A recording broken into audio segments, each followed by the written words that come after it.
Today, both Raleigh Police and State Highway Patrol released body and dash camera video of that crash. It comes about a week after a judge ruled any and all footage related to the incident must be released to the public. Before we show you that video, let's first walk you through how we got here. In October of 2024, State Trooper Garrett Macario tried to stop Tyrone Mason before the crash. But when Raleigh officers arrived, investigators allege Macario was asked if he tried pulling over Mason before the crash there on Capitol Boulevard, right outside downtown Raleigh. Macario then lied and claimed he came upon the wreck. It's a lie that sparked an investigation and even a federal lawsuit now after the Wake County DA decided not to press criminal charges. Tom George is live outside the Raleigh Police Department. Tom, we've reviewed the footage in detail and now we're getting a clear view of what happened leading up to and after that crash.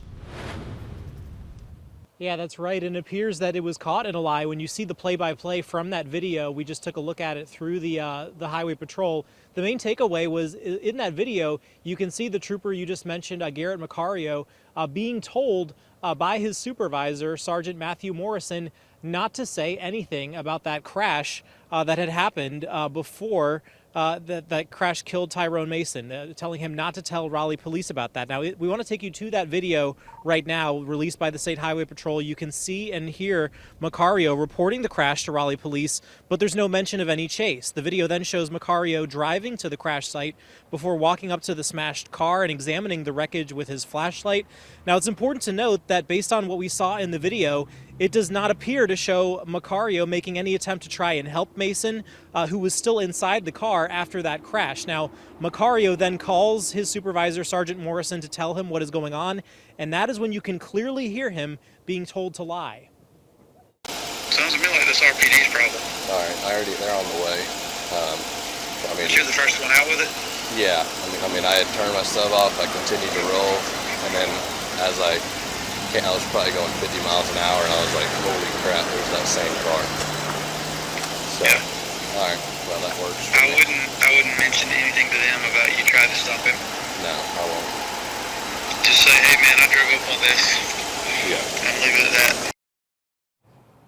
Yeah, so you hear that kind of coaching there. So that is all before RPD gets to the scene. So then we fast forward to when Raleigh Police actually gets to the scene, and here's what Macario says next. Were you like pulling him over or something? No. He just driving by? This is the little area I work, so and I came up on it and I saw the smoke and heard all the cars hitting the debris. I moved the tire out of the road and that's everything else is still intact.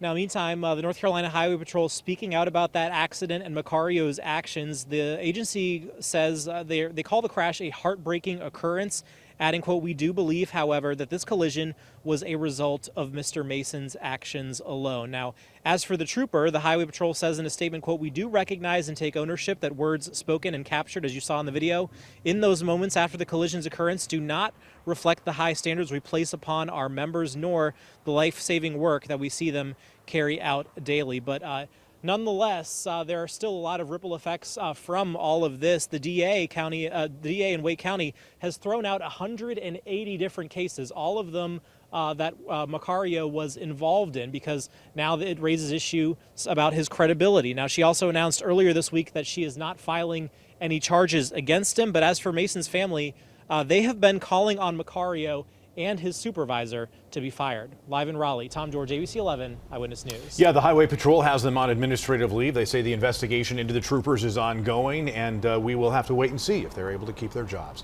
Tom, thank you.